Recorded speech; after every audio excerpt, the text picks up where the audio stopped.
ओम शांति 2/10/2024 2/10/2024 के ईश्वरीय महावाक्य है। मीठे बच्चे, याद में रहकर हर कर्म करो तो अनेकों को तुम्हारा साक्षात्कार होता रहेगा। प्रश्न: संगम युग पर किस विधि से अपने हृदय को शुद्ध पवित्र बना सकते हैं? उत्तर: याद में रहकर भोजन बनाओ और याद में खाओ तो हृदय शुद्ध हो जाएगा। संगम युग पर तुम ब्राह्मणों द्वारा बनाया हुआ पवित्र ब्रह्मा भोजन देवताओं को भी बहुत पसंद है। जिनको ब्रह्मा भोजन का कदर रहता है वह थाली धोकर भी पी लेते हैं। महिमा भी बहुत है। याद में बनाया हुआ भोजन खाने से ताकत मिलती है, हृदय शुद्ध हो जाता है। ओम शांति। संगम पर ही बाप आते हैं। रोज बच्चों को कहना पड़ता है कि रूहानी बाप रूहानी बच्चों को समझा रहे हैं। ऐसा क्यों कहते हैं कि बच्चे अपने को आत्मा समझो। बच्चों को यह याद पड़े बरोबर बेहद का बाप है। आत्माओं को पढ़ाते हैं, सर्विस के लिए भिन्न भिन्न पॉइंट्स पर समझाते हैं। बच्चे कहते हैं सर्विस नहीं है, हम बाहर में सर्विस कैसे करें। बाप सर्विस की युक्तियां तो बहुत ही सहज बतलाते हैं। चित्र हाथ में हो, रघुनाथ का काला चित्र भी हो, गोरा भी हो। श्री कृष्ण का व नारायण का चित्र गोरा भी हो तो काला भी हो। भल छोटे चित्र ही हों। श्री कृष्ण का इतना छोटा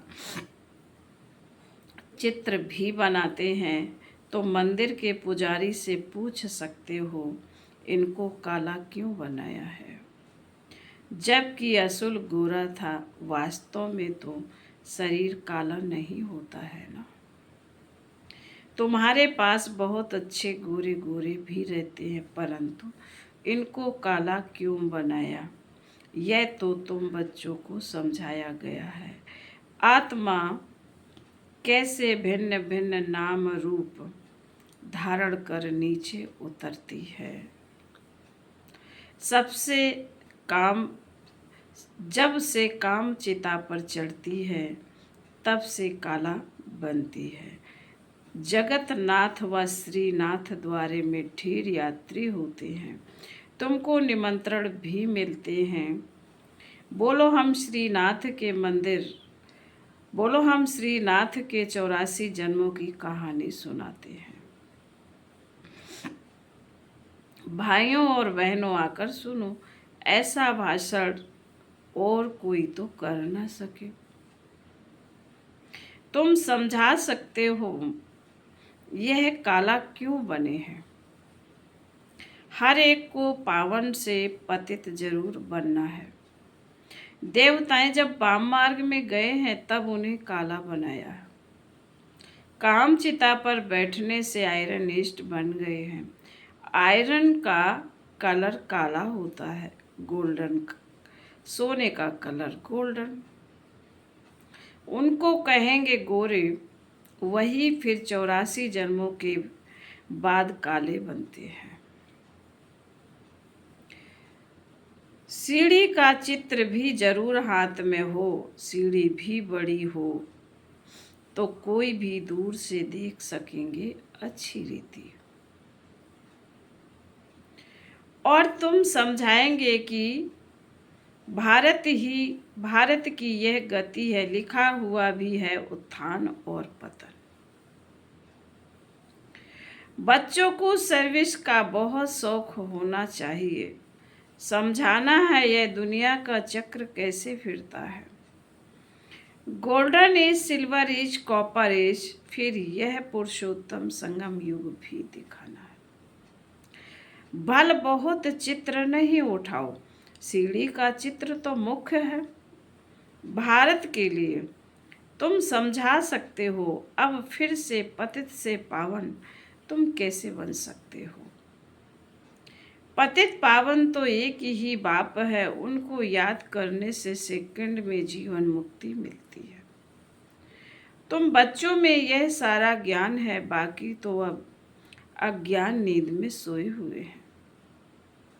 भारत ज्ञान में था तो बहुत धनवान था, अभी भारत अज्ञान में है तो कितना कंगाल है। ज्ञानी मनुष्य और अज्ञानी मनुष्य होते हैं ना। देवी देवता और मनुष्य तो नामी ग्रामी हैं। देवताएं सतयुग त्रेता में, मनुष्य द्वापर कलयुग में। बच्चों की बुद्धि में सदैव रहना चाहिए, सर्विस कैसे करें वह भी बाप समझाते रहते हैं। सीढ़ी का चित्र समझाने के लिए बहुत अच्छा है। बाप कहते हैं गृहस्थ व्यवहार में रहो, शरीर निर्वाह के लिए धंधा आदि तो करना ही है, जिस्मानी विद्या भी पढ़नी, बाकी जो टाइम मिले तो सर्विस के लिए ख्याल करना चाहिए। हम औरों का कल्याण कैसे करें, यहाँ तो तुम बहुतों का कल्याण नहीं कर सकते हो। यहाँ तो आते ही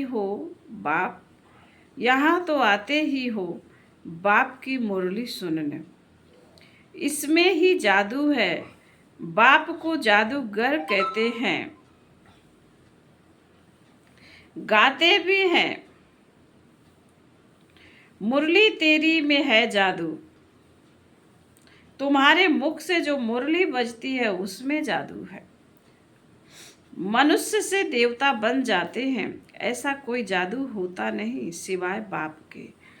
गायन भी है, मनुष्य से देवता किए करत न लागी पार। पुरानी दुनिया से नई दुनिया होनी है, पुरानी दुनिया से नई दुनिया जरूर होनी है, पुराने का विनाश भी जरूर होना है।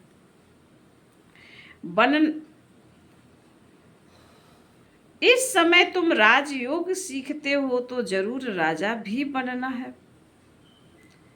अभी तुम बच्चे समझते हो 84 जन्मों के बाद फिर पहला नंबर जन्म चाहिए, क्योंकि वर्ल्ड की हिस्ट्री ज्योग्राफी रिपीट होती है।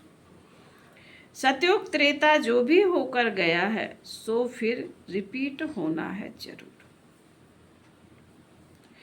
तुम यहाँ बैठे हो तो भी बुद्धि में यह याद करना है कि हम वापस जाते हैं, फिर सतो प्रधान देवी देवता बनते हैं, उनको देवता कहा जाता है। अभी मनुष्यों में दैवी गुण नहीं है, तो सर्विस तुम कहाँ भी कर सकते हो, कितना भी धंधा आदि हो, गृहस्थ व्यवहार में रहते भी कमाई करते रहना है। इसमें मुख्य बात है पवित्रता की। प्योरिटी है तो पीस प्रॉस्पेरिटी है।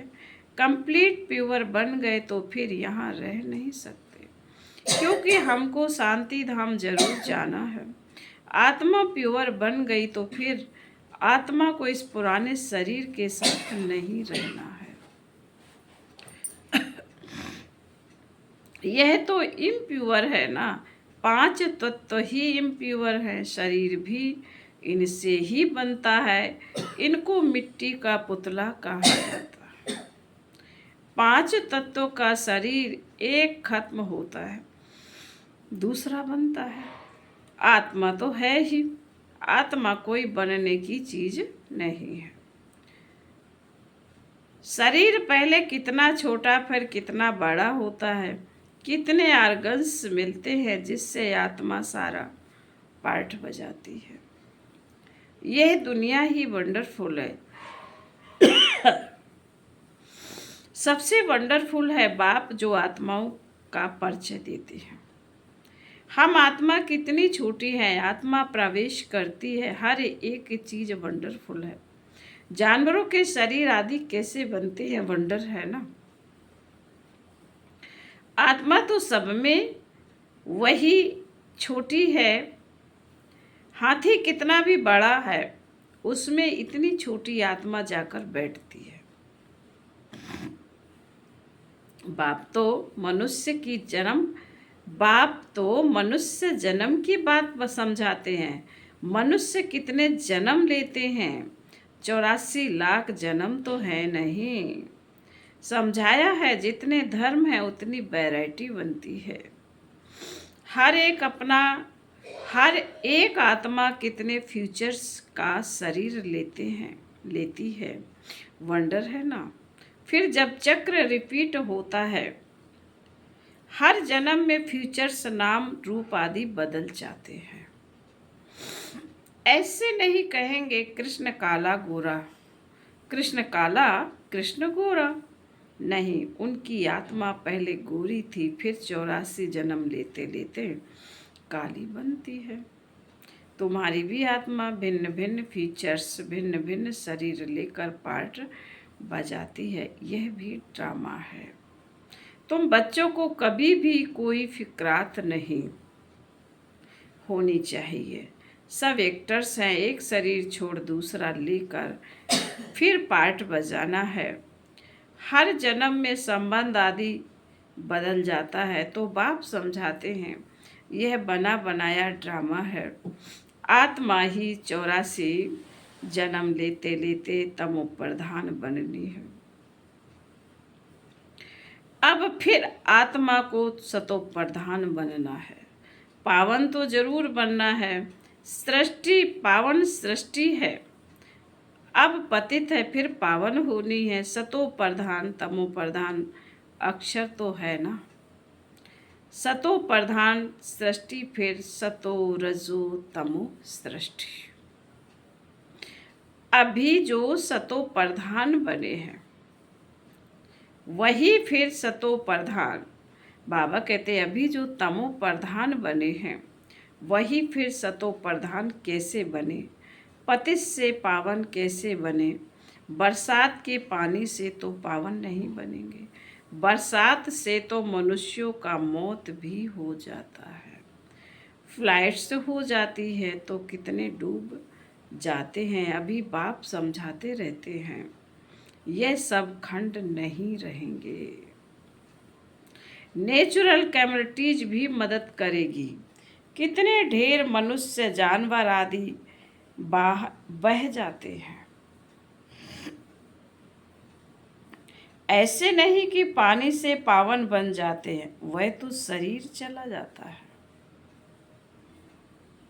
शरीरों को तो पतित से पावन नहीं बनना है, पावन बनना है आत्मा को। सो पतित पावन तो एक बाप है। भल वह जगत गुरु कहलाते हैं, परंतु गुरु का तो काम है सद्गति देना। वह तो एक ही बाप सद्गति दाता है।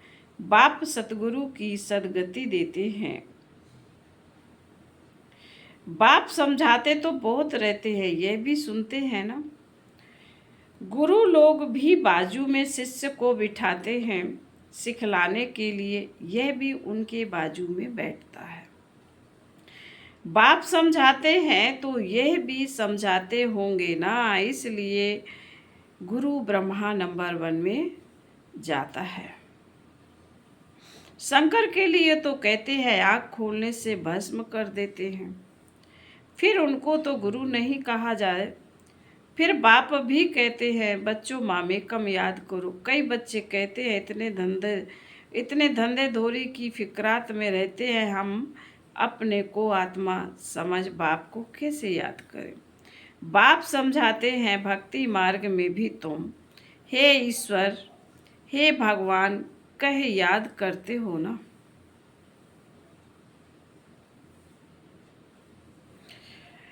याद तब करते हो जब कोई दुख होता है।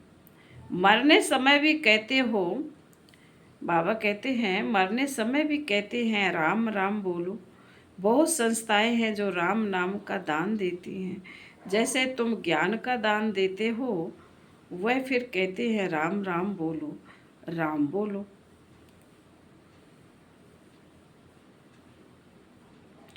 तुम भी कहते हो शिव बाबा को याद करो, वह तो शिव को जानते ही नहीं, ऐसे ही राम राम कह देते हैं।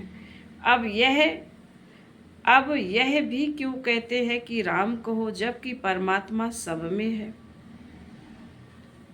बाप बैठ समझाते हैं, राम व कृष्ण को परमात्मा नहीं कहा जाता, उन्हें देवता कहा जाता है। उनकी भी कलाएं कम हो जाती हैं। हर एक चीज की कला कम होती है। कपड़ा भी पहले नया पुराना होता है। तो बाप इतनी बातें समझाते हैं, फिर भी कहते हैं, मेरे मीठे मीठे बच्चे, मेरे मीठे मीठे रूहानी बच्चे,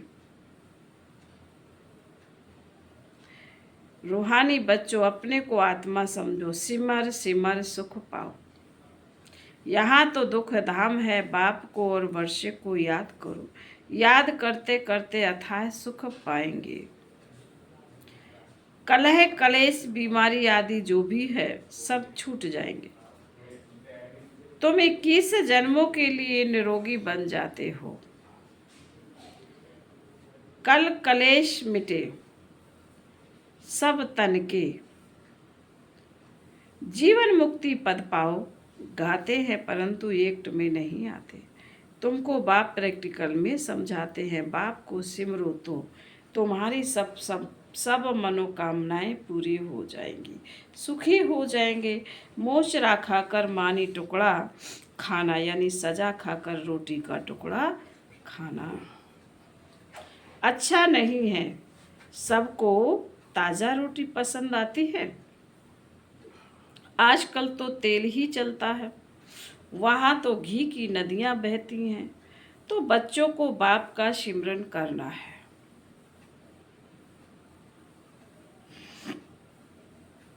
बाबा ऐसे भी नहीं कहते हैं यहाँ बैठकर बाप को याद करो, नहीं। बाबा ने कहा चलते फिरते घूमते से बाबा को याद करना है।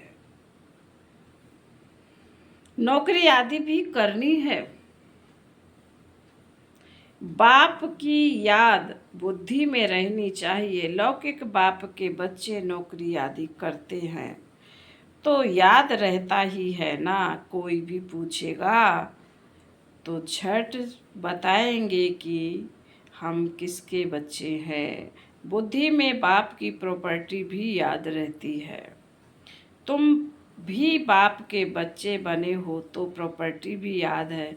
बाप को भी याद करना है और कोई भी संबंध नहीं। आत्मा में ही सारा पार्ट नूदा हुआ है जो इमर्ज होता है। ब्राह्मण कुल में तुम्हारा जो कल्प कल्प पार्ट चलता है वही इमर्ज होता रहता है। बाप समझाते हैं, खाना बनाओ, मिठाई बनाओ, शिव बाबा को याद करते रहो। शिव बाबा को याद कर बनाएंगे तो मिठाई खाने वालों का भी कल्याण होगा। कहाँ साक्षात्कार भी हो सकता है, ब्रह्मा का भी साक्षात्कार हो सकता है। शुद्ध अन्न पड़ता है तो ब्रह्मा का, श्री कृष्ण का, शिव बाबा का साक्षात्कार कर सकते हैं। ब्रह्मा है यहाँ, ब्रह्मा कुमार कुमारियों का नाम तो होता है ना। बहुतों को साक्षात्कार होते रहेंगे क्योंकि बाप को याद करते हो ना। बाप युक्तियाँ तो बहुत ही बताते हैं, वह मुख से राम राम बोलते हैं। तुमको मुख से कुछ नहीं बोलना है। जैसे वह लोग समझते हैं गुरु नानक को भोग लगा रहे हैं, तुम भी समझते हो हम शिव बाबा को भोग लगाने के लिए बनाते हैं। शिव बाबा को याद करते बनाएंगे तो बहुतों का कल्याण हो सकता है। उस भोजन में ताकत हो जाती है, इसलिए बाबा भोजन बनाने वालों को भी कहते हैं शिव बाबा को याद कर बनाते हो। लिखा हुआ भी है, शिव बाबा याद है, याद में रह कर बनाएंगे तो खाने वालों को भी ताकत मिलेगी। हृदय शुद्ध होगा। भोजन ब्रह्मा भोजन का गायन भी है ना। ब्राह्मणों का बनाया हुआ भोजन देवताएं भी पसंद करते हैं। यह भी शास्त्रों में है, ब्राह्मणों का भोजन बनाया हुआ खाने से भी बुद्धि शुद्ध हो जाती है, ताकत रहती है। ब्रह्मा भोजन की बहुत महिमा है। ब्रह्मा भोजन का जिनको कदर रहता है थाली धोकर भी पी लेते हैं, बहुत ऊंच समझते हैं। भोजन बिगड़ तो रह ना सके, फैमन में भोजन बिगड़ मर जाते हैं। आत्मा ही भोजन खाती है, इन आर्गन्स द्वारा स्वाद वह लेती है। अच्छा बुरा आत्मा ने कहा ना, यह बहुत स्वादिष्ट है, ताकत वाला है। आगे चल जैसे तुम उन्नति को पाते रहेंगे वैसे भोजन भी तुमको ऐसा मिलता रहेगा। इसलिए बच्चों को कहते हैं शिव बाबा को याद कर भोजन बनाओ। बाप जो समझाते हैं उनको अमल में लाना चाहिए। तुम हो पियर घर वाले, तुम हो पियर घर वाले, जाते हो ससुर घर, सूक्ष्म बतन में भी आपस में मिलते हो। भोग ले जाते हैं, देवताओं को भोग लगाते हैं ना, देवताएं आते हैं, तुम ब्राह्मण वहाँ जाते हो, वहाँ महफिल लगती है। फिर बाबा बोले अच्छा। मीठे मीठे शिकील दे बच्चों प्रति माता पिता बाप दादा का याद प्यार और गुड मॉर्निंग। रूहानी बाप की रूहानी बच्चों को नमस्ते। हम रूहानी बच्चों की रूहानी माता पिता बाप दादा को याद प्यार गुड मॉर्निंग और नमस्ते नमस्ते नमस्ते। ओम शांति। थैंक यू बाबा, धन्यवाद बाबा, शुक्रिया बाबा। धारणा के लिए मुख्य सार है। पहले पॉइंट में बाबा ने कहा किसी भी बात की फिक्रात नहीं करनी है, क्योंकि यह ड्रामा बिल्कुल एक्यूरेट बना हुआ। यह भी एक्टर्स इसमें अपना अपना पार्ट बजा रहे हैं। नंबर 2, जीवन मुक्त पद पाने व सदा सुखी बनने के लिए अंदर में एक बाप का ही सिमरन करना, मुख से कुछ भी बोलना नहीं है। भोजन बनाते व खाते समय बाप की याद में जरूर रहना है। वरदान, स्वार्थ ईर्षा और चिड़चिड़ेपन से मुक्त रहने वाले क्रोध मुक्त भाव। कोई भी विचार भले दो, सेवा के लिए स्वयं को ऑफर करो, लेकिन विचार के पीछे उस विचार को इच्छा के रूप में बदली नहीं करो। जब संकल्प इच्छा के रूप में बदल जाता है तब चिड़चिड़ापन आता है। लेकिन निस्वार्थ होकर विचार दो, स्वार्थ रख नहीं, मैंने कहा तो होना ही चाहिए, यह नहीं सोचो। ऑफर करो, क्यों क्या में नहीं जाओ, नहीं तो ईर्षा घृणा एक एक साथी आते हैं। ईर्षा, स्वार्थ या ईर्षा के कारण भी क्रोध पैदा होता है। अब इससे भी मुक्त बनो। स्लोगन, शांति दूत बन सबको शांति देना, यही आपका ऑक्यूपेशन है। ओम शांति।